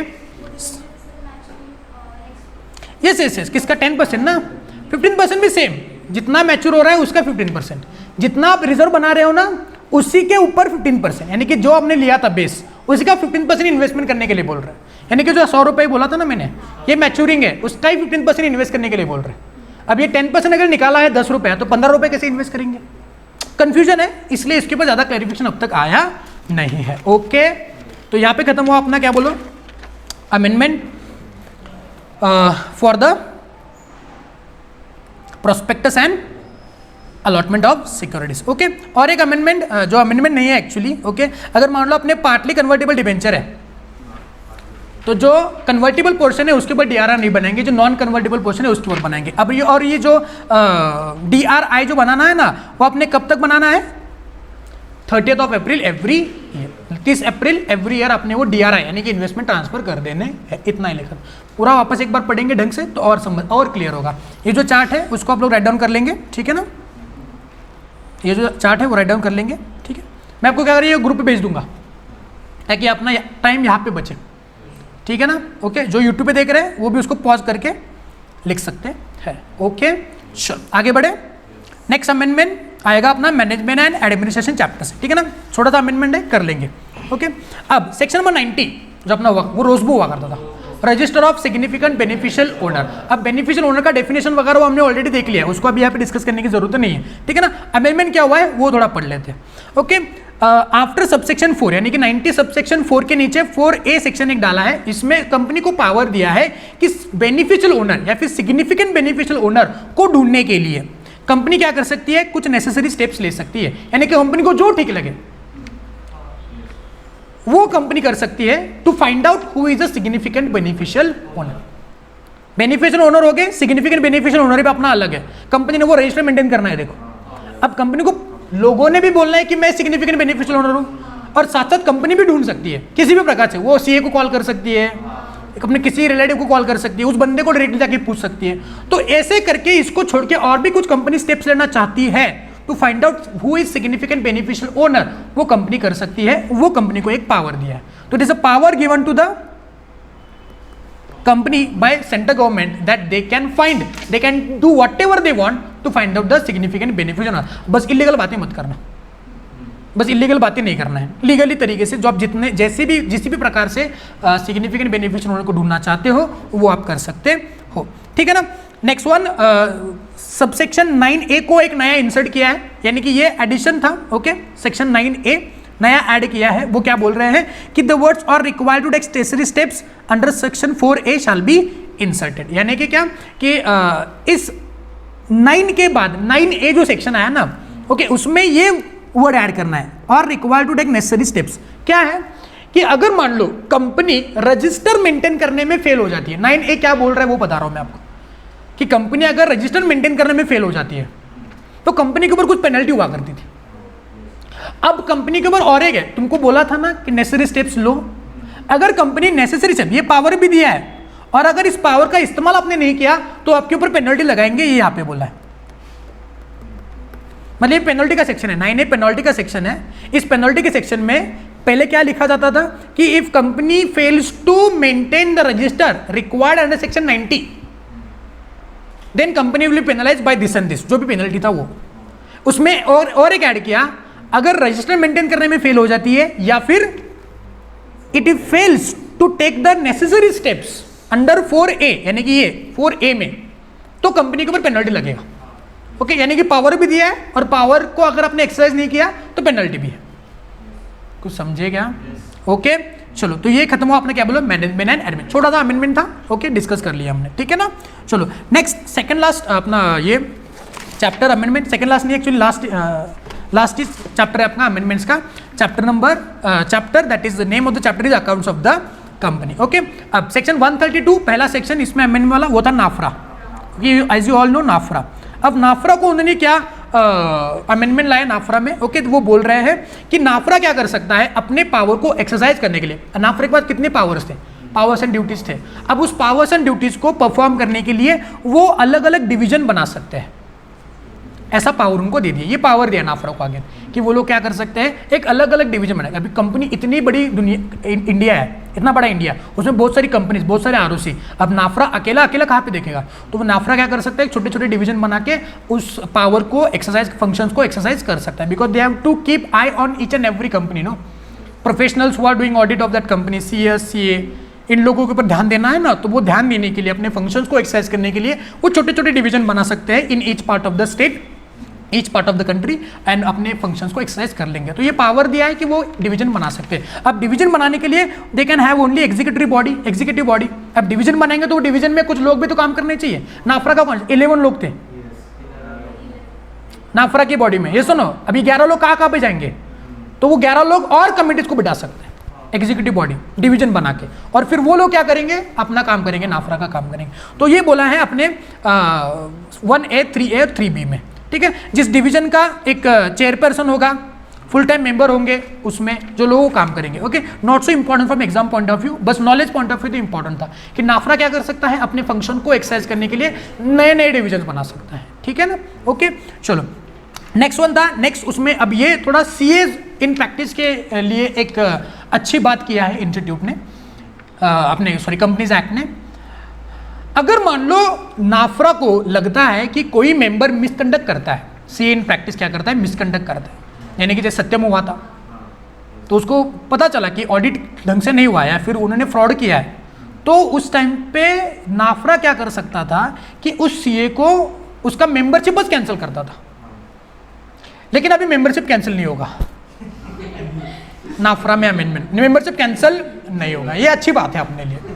लेकिन क्या हो सकता है कि वो बंदा ऑडिटर नहीं हो सकता, या फिर इंटरनल ऑडिटर नहीं हो सकता, या फिर वो कोई वैल्यूएशन के काम नहीं कर सकता। Okay, undertaking audit in respect of finance statements, internal audit, या फिर वो वैल्यूएशन नहीं कर सकता for the period of 6 months और such higher period not exceeding 10 years, यानी कि ज्यादा से ज्यादा आप ऑडिट नहीं कर सकते 10 साल तक।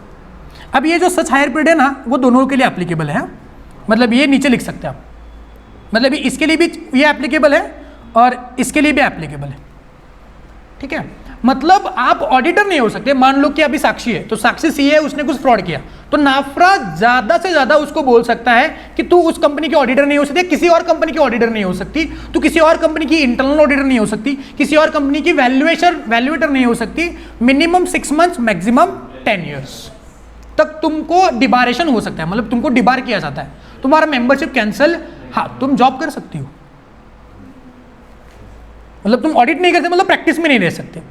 इंटरनल ऑडिट मतलब प्रैक्टिस नहीं कर सकते, या फिर जॉब वाले भी इंटरनल ऑडिट कर सकते हैं हालांकि, लेकिन टेक्निकली देखा जाए तो तुम प्रैक्टिस नहीं कर सकती फॉर 10 years, लेकिन जॉब तो कर सकती हो, यानी कि तुम्हारा मेंबरशिप कैंसिल नहीं हो रहा है। Are getting my point.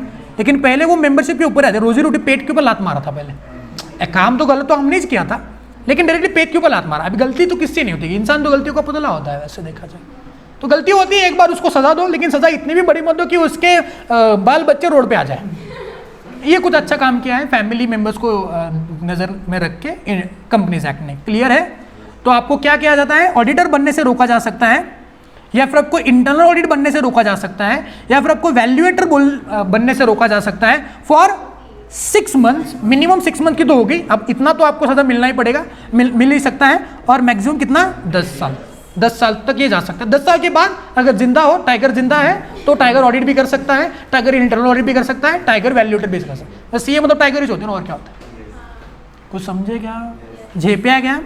Okay चलो, next and last amendment from this lecture is section number 135। Actually amendment नहीं है, बड़ा ही सिंपल सा अमेंडमेंट है, CSR corporate social response, you all know 2% and all.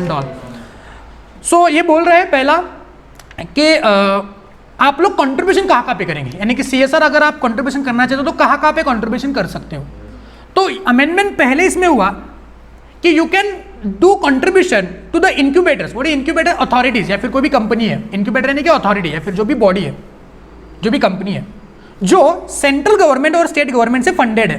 पहले क्या हुआ करता था कि ऐसी भी कोई भी इंक्यूबेटर यानी कि बॉडी कॉर्पोरेट या फिर जो भी अथॉरिटी है जो जिसको नोटिफाई किया है, पहले ओल्ड क्या था, नोटिफाइड, यानी कि सेंट्रल गवर्नमेंट ने, स्टेट गवर्नमेंट ने अगर कोई लिस्ट दिया है कि इन लोगों को तुम क्या कर सकते हो, कंट्रीब्यूशन कर सकते हो, इनको अगर तुमने पैसा दिया, डोनेशन दिया, तो वो क्या हो जाएगा, CSR हो जाएगा। लेकिन अभी ये निकाल के क्या बोला, नोटिफाई नहीं, जिसको सेंट्रल गवर्नमेंट फंड देता है। यानी कि पहले क्या हुआ करता था, सेंट्रल गवर्नमेंट ने फंड दिया नहीं दिया, इसका नाम आएगा, उसको दिया तो वो CSR था। लेकिन अभी ऐसा नहीं, अभी क्या है, जिसको फंड करेगा सेंट्रल गवर्नमेंट या स्टेट गवर्नमेंट, उसी इंक्यूबेटर को तुमने पैसा दिया, तभी वो क्या माना जाएगा, CSR कंट्रीब्यूशन माना जाएगा। यानी कि मैं मान लो साक्षी का एक इंक्यूबेटर है और अपना हैप्पी का एक इंक्यूबेटर है, हैप्पी को सेंट्रल गवर्नमेंट फंड करता है लेकिन साक्षी को नोटिफाई किया है। तो अब पहले क्या हुआ करता था, मैं इसको भी दे सकता था, उसको भी, साक्षी को भी दे सकता था, हैप्पी को भी दे सकता था, लेकिन अभी साक्षी को नहीं दे सकता। भाई बिकॉज वो नोटिफाइड है, और हैप्पी का जो इंक्यूबेटर है वो क्या है, फंडेड है सेंट्रल गवर्नमेंट से, तो मैं हैप्पी को दे सकता हूँ, साक्षी को नहीं दे सकता। क्लियर है? ओके तो ये छोटा सा अमेंडमेंट। नेक्स्ट और एक ऐड किया कि आप कुछ पब्लिक यूनिवर्सिटीज को, पब्लिक फंडेड यूनिवर्सिटीज को भी दे सकते हो, ठीक है ना। अभी ये एग्जाम में आ सकता है, IIT को इंक्लूड किया, यानी कोई भी IIT पवई है, IIT देहरादून या जो भी IIT है, तो उन IITs को अगर आपने डोनेशन दिया, पहले ये ऐड नहीं था, तो उसको भी दे। इसमें बहुत सारे और भी पब्लिक इंस्टीट्यूशंस हैं, ओके, जिसके नाम हमको नहीं पता है, IIT हमारे जान पहचान वाला है, तो ये पब्लिक फंडेड यूनिवर्सिटीज़ है, यानी कि गवर्नमेंट उसको चलाती है यूनिवर्सिटीज़ को, तो इन यूनिवर्सिटीज़ को आप क्या कर सकते हो, फंड दे सकते हो, ठीक है। ओके तो ये अमेंडमेंट था, क्या बोला, वो सेक्शन नंबर 135 का। Next disaster management, relief, rehabilitation, reconstruction activity. अब जैसे कोरोना आया है तो ऐसे रिहेबिलिटेशन हो जाएंगे कोरोना के बाद, या फिर अभी बाढ़ आई थी तो बाढ़ के रिहेबिलिटेशन सेंटर को आपने फंड दिया तो वो CSR माना जाएगा। जैसे नए नए कुछ चीज़ें होती तो ऐड करते जाते हैं, तो ये CSR माना जाएगा। क्लियर है? ओके तो यहाँ पे खत्म हुआ आपका, क्या बोलो, amendment from companies act. Okay अब अगर मान लो जो भी बंदे यूट्यूब पे देख रहे हैं, अगर वो ओल्ड सिलेबस के हैं, ओके तो वो लोग सेक्शन 122 तक पढ़ेंगे अमेंडमेंट्स को, जिसमें अकाउंट्स ऑफ द कंपनी के अमेंडमेंट नहीं आएंगे। न्यू सिलेबस के बच्चे हैं तो वो 122 से लेके 148 तक, यानी कि अकाउंट्स ऑफ कंपनी के अमेंडमेंट भी पढ़ लेंगे, ठीक है। अब ओल्ड और न्यू दोनों में एक अमेंडमेंट सिमिलर आ गई है जो उनके अदर लॉज में थी। If I take contract act old syllabus का, न्यू सिलेबस का भी contract act. If I take PF act जो ओल्ड सिलेबस के लिए था, नए सिलेबस के लिए नहीं है, और न्यू सिलेबस के लिए जनरल क्लॉजेस एक्ट था। ओके इन दोनों में क्लैरिफिकेशन आया है, ठीक है ना। एज यू ऑल नो हमारा Jammu and Kashmir reorganisation act आया 2019 में, ठीक है ना। इससे एक क्लैरिफिकेशन आया है, एक्सप्लेनेशन आया है गवर्नमेंट की तरफ से, ये MCQ में आ सकता है, अभी बचपन से पढ़ रहे हैं। Contract act is not applicable to J&K, लेकिन अभी ये ऐसा नहीं होता है। ओके पहले हमारे पास 28 स्टेट्स थे कुछ, या 29, कितने स्टेट्स थे, आई थिंक अराउंड कुछ 29 स्टेट्स हुआ करते थे, यस और नो। सो 29 स्टेट्स हुआ करते थे, अब ये 28 स्टेट्स है, ओके। और यस और नो, पहले 7 यूनियन टेरिटरीज हुआ करते थे, अब 9 यूनियन टेरिटरीज है। क्यों? क्योंकि J&K यूनियन टेरिटरी हो गया और लद्दाख एक यूनियन टेरिटरी हो गया, यस और नो। और ये J&K का अपना क्या निकल गया, स्टेट निकल गया, तो अभी स्टेट कम हो गए, यूनियन टेरिटरी बढ़ गया। ओके तो पहले वर्डिंग क्या आया करता था कि this act is not applicable to Jammu and Kashmir, लेकिन अब ये नहीं आएगा, ये एक्ट क्या हो जाएगा, जम्मू एंड कश्मीर को भी लग जाएगा। ये जो वर्ड था ये वहाँ से निकल गया। ओके, पीएफ एक्ट भी same, not that were not applicable to the Jammu and Kashmir, ना वो भी क्या हो चुका है, PF act Jammu and Kashmir को भी लागू हो चुका है। तो ये 3 पॉइंट थे आपके, किसके बोलो, ओल्ड सिलेबस और न्यू सिलेबस। न्यू सिलेबस के बच्चे कॉन्ट्रैक्ट एक्ट को याद रखेंगे, एमसीक्यू में आ सकता है, 1 मार्क देखो कितना अच्छा। GC act general clauses act था, ठीक है ना, ये इसका कुछ एप्लीकेबिलिटी नहीं था, लेकिन ये GC act general clauses act मतलब किसी कंपनी का कोई ये था, क्या बोलते हैं उसको, कि कुछ प्रोविजन हमको नहीं समझाए तो जीसी एक्ट में जाते थे, तो अगर वो प्रोविजन जेएन को एप्लीकेबल था तो जीसीए भी एप्लीकेबल था। अब सारा जम्मू एंड कश्मीर को एप्लीकेबल है तो जीसीए भी एप्लीकेबल। ओके, तो ये भी एक्ट क्या हो गया, अभी जम्मू एंड कश्मीर को लागू हो गया है। ओके, तो ये कुछ अमेंडमेंट थे अपने कंपनीज एक्ट 2013 और अदर लॉज ओल्ड सिलेबस और न्यू सिलेबस को मिलके, ठीक है ना। आई होप सारे अमेंडमेंट्स क्लियर है। एक बार अमेंडमेंट नोट्स को वापस पढ़ लेना, जब यूट्यूब पे अपलोड हो जाएगा लेक्चर तो यूट्यूब पे वापस एक बार देखना। जो बेटे यूट्यूब पे देख रहे हैं, अगर आपको नहीं समझा है तो वापस उसको रिवाइंड करके देख लेना, फोकट में, कुछ पैसे देने की जरूरत नहीं है, आप भी उसको देख सकते हो। और कुछ डाउट है तो मुझको मेरे नंबर पर कॉल कर सकते हो, मेरा नंबर है 9921458345, या फिर आप यूट्यूब पे नीचे कमेंट करके भी बोल सकते हो क्या क्या आपको डाउट्स है, या फिर पर्सनली मुझको व्हाट्सएप पे भी भेज सकते हो कि सर मुझको ये डाउट है, मुझको प्लीज क्लैरिफाई कर देना, मैं क्लैरिफाई कर दूंगा। ओके, चलो, thank you so much for coming to the amendment batch. Okay, all the best for examination, I hope you will do wonder in the examination. Okay, I hope आप सबको examination मिले law में। Bye bye, thank you so much.